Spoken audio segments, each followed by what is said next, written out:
Hello and welcome back to Suspended Fanimation. I'm your host, Dennis Patholkus, and it's time for the season finale of the Peripheral, Season 1, Episode 8, The Creation of a Thousand Forests.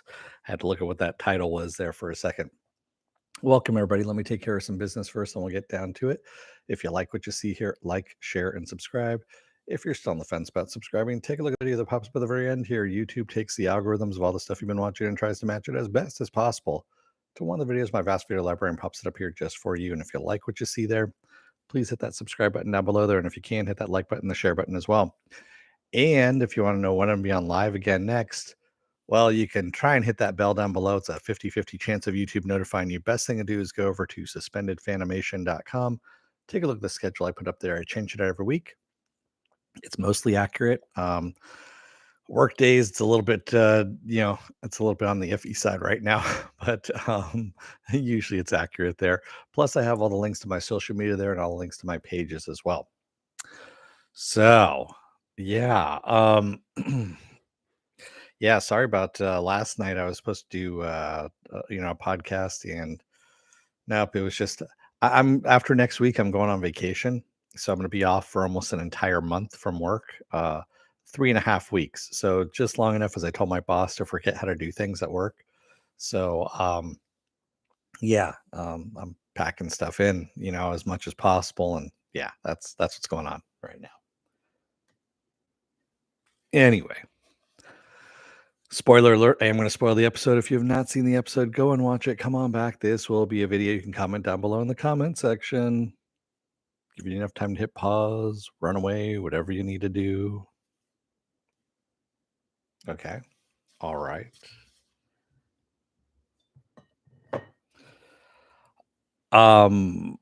Yeah, I'm actually kind of confused. I'm very confused by the season finale. I'm not disappointed by it, but I'm confused. Um, I'm hoping that there is some context in the beginning of season 2, if there's a season 2. So right now it still hasn't been greenlit for a season 2. We don't know where this stands. Chances are it's most likely going to get a season 2, since Lisa Joy and Jonathan Nolan have both signed up with Amazon Studios. Their production house has moved over to Amazon Studios from Warner Brothers. So this was under the Warner Brothers banner and Amazon as well. So it kind of straddles both, but I'm fairly sure this is going to get a second season.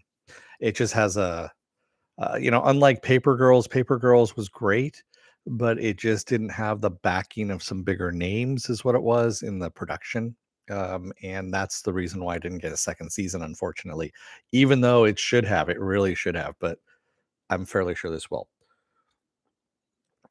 And for those of you at home, if you haven't watched it, if did you go all the way through the credits? Because if you didn't go all the way through the credits, there's an end scene. There is actually a pretty big end scene for this episode. And since we're in the spoilery section here, yeah, it does play heavily into this. But let's get into the episode itself, okay? Um, so there's a lot of things going on here. Let's start off with Tommy and where we left off with Tommy. So he's killed the sheriff. Supposedly he's killed Pickett as well, but Pickett has a pulse. The EMTs find a pulse on him, and of course he's framed Bob. And luckily, Bob right afterwards, that's where he got killed by. He got killed over at the doctor's office by Burton and Flynn and his crew over there. And luckily, this plays out fairly well for him because he just reports that the sheriff's been murdered by Bob, so is Pickett. And then Bob, of course, gets murdered. So, of course, he can't refute any of this. And Pickett's still alive. He's unconscious, of course. He ends up in the hospital.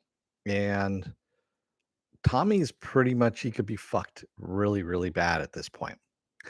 And speaking of Pickett, Uh, we also have, and it's kind of sad, really.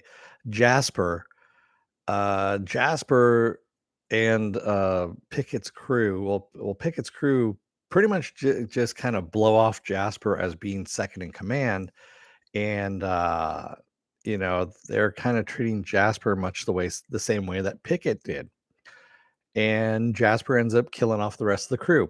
Of course, he does it accidentally. First, he does it on purpose, where he parks the truck on the train tracks, and then he tries to get into the truck after he calls his wife, and he doesn't tell her what he's doing, but he has a change of heart. He's like, "I'm about to do something really fucking stupid.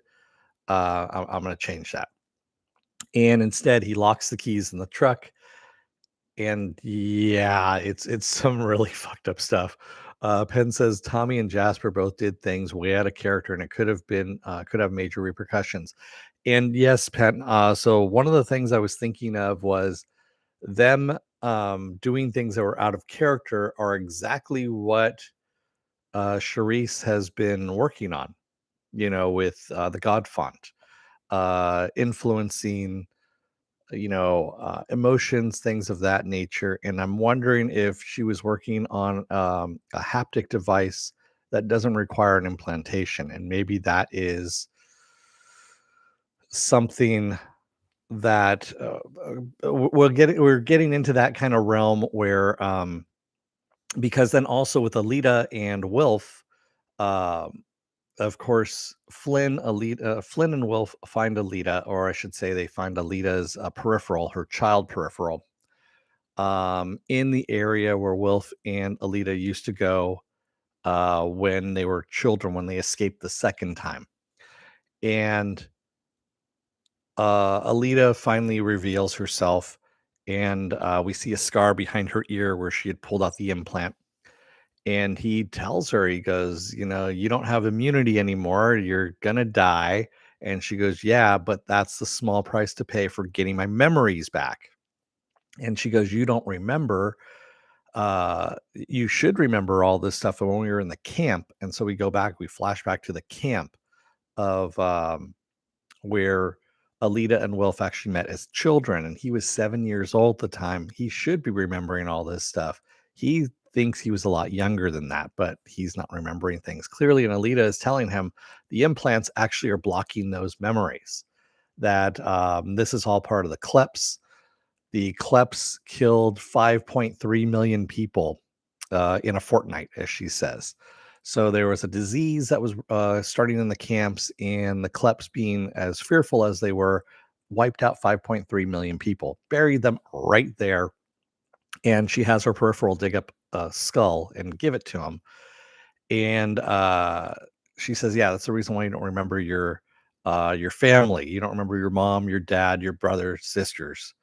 And yeah, they're all buried here, is what she says, which is a big revelation. And then she also reveals that she has been collecting people that have also removed their implants as well, and they're starting to remember things. So um I'm starting to think that maybe Charisse and the Kleps are working hand in hand. Well, we already know the Kleps are working with RI, with the research institute, a bit. So maybe they are working with a wireless version of the haptic, so they don't have to have implants in order to run these, and also to take away people's memories. Because what a better way of controlling people than removing their memories, and you can fuck them and they won't know that they're getting fucked with, right? um so yeah, that's where we're at with that angle of this story. And then we also have what's going on with Flynn. So Flynn has the God font in her DNA now. That's the bacteria that she has in her spinal column. And Charisse is basically like, "Fuck it, we're going to accelerate the jackpot, and we're going to nuke her little town that she's in." Basically, she's going to nuke the entire state to get rid of Flynn and everybody else that's in it. Yeah, so, Lowbeer, of course, tells Flynn this idea, and so Flynn comes up with a plan with Connor. And once she talks to Lowbeer and asks Lowbeer if Lobear can actually prune a stub, which of course she can't. And she goes, "Well, how about making a stub of off a stub?" Is what Flynn comes up with as an idea. And I'm still kind of hazy on this idea. I get branching off of a branch of a timeline, but the idea is to have Connor kill Flynn. Therefore, Charisse isn't going to blow up, the state trying to get rid of her. And but then Flynn is going to survive in the branch of that stub. And I'm still kind of hazy in all of this. So when it does happen, Connor, takes her out from far away using a sniper shot, and she wakes up in a peripheral in the future. Flynn does in front of Lobear, and Lobear is like, "Let's get to work." Well, how is what I'm trying to I'm thinking of all this is how logically does this work in the timeline of things? And I still am not putting two and two together here. So this is where my disconnect is how this plan is actually working. Um I yeah, I'm gonna have to think about that one a bit more. I was thinking about it for a while because I watched this last night. I've been thinking about it on and off during the day, and I'm still not understanding. There's a disconnect there, and I understand this show is not hand holding anybody, but at the same time, you need to show people a little bit about what you're thinking because this is the part where if your plot is just kind of like and shit happens, it doesn't work. Especially when it comes with with time travel and sci-fi. You can't just say and shit happens and they survive. It doesn't work that way. You need to tell people, maybe even show them a little bit about what the hell's going on. Maybe not in the way of Back to the Future 2, where you take out a literal chalkboard and draw what the fuck's going on, but still, um, give people a little bit of, throw them a bone here. Um, so yeah, and then at the very end of the credits, we get Lev Zubov and his wife. They show up at the club, and waiting for them at the club is all of Lev's father's friends, who are, of course, are the Russian kleps, the oligarch there, and they want to talk to him, um, and what he's been doing with RI. And at first, it seems very cutthroatish that they are going to kill him, and then they're like, "No, they were just fucking with you. We love what you're doing with RI. Everything was above board, but now with the peripheral that you were dealing with, you need to wipe out any fucking evidence of her and anybody associated with her." So basically, they are tasking him with going in and following through with Charisse's plan again of wiping everybody out in the town. That's Burton, Connor, pretty much everybody that was involved there. And yeah, that's a big thing right there. So Flynn is now in another stub and dead in the stub that Lev is going to wipe out. Does that mean that Burton and Connor need to stop Lev now at this point? And Flynn is on her own? I don't know. That is where we're again, it's a disconnect of what's happening here. And in all of this too, Flynn and Burton's mom, of course, the treatment didn't take. So that was the reason why she went blind again. Is the treatment didn't work on her, and she only had like 23 days left to live, something like that. So there's nothing anyone can do, and she's gonna die anyway. And we also find out, and this is a poorly kept secret, of course, that Wilf and Flynn have feelings for each other, and uh yeah, so there's that as well. And yeah, I don't know exactly where that part of the story is going to go. So uh, we have all these things that are up in the air at the moment. Tommy's screwed, so is Jasper. Connor and Burton are on their own now at this point. And Flynn is off in another stub, I guess, at this point as well. With Lev hunting Flynn and Burton, and Charisse hunting Flynn. Well, Flynn is also hunting Charisse because she's like, I want to kill that bitch, is what she says. So, yeah, is Flynn actually going to go back? And there is another option here, is that Flynn goes back and erases the stub entirely that Charisse had created. Therefore, the war still happens. Burton dies. Connor stays whole. Um, and does Flynn actually end up still in a peripheral? Again, there are some mechanics that are missing here in this timeline stuff, and again, it's messy. Like I said, unless you are telling people what is going on with the timeline stuff and how that works, you can't just wave it away and say, "Oh, this happened," and it works. It doesn't work that way. Again, though, the series is good. I like the series. I want the series to continue. And again, just for the simple fact that I also want some kind of shit explained to me on this one to show me what's going on. I'm even going so far as I'm probably going to read the book, the William Gibson book, and I hate reading William Gibson books. He's a Luddite. He's a self-proclaimed Luddite, and that he writes these technology novels, it kind of pisses me off, quite honestly. So for me to actually break down and read a William Gibson book, it's a big thing. It really is. So that's where we leave off on this. That's the season finale. That is where we're at. What else do I have going on for the rest of this week? Well, this is I should say, this is podcast 998. So tomorrow I'm going to do episode 999. I believe I'm going to end up doing I'm thinking about it right now. I'm probably going to do Willow episode 2 tomorrow. I know I said I was going to do the Guardians of the Galaxy holiday special, but I think I'm going to do Willow episode 2 tomorrow afternoon, tomorrow night. Um, Sunday is going to be the Sunday edition of Saturday Morning Blast Off, where I take the genre news of the weekend and genre stuff you guys want to talk about, and we talk about it. And that's going to be the 1,000th episode, or the 1,000th video, if you will. So we're going to talk shit during that as well.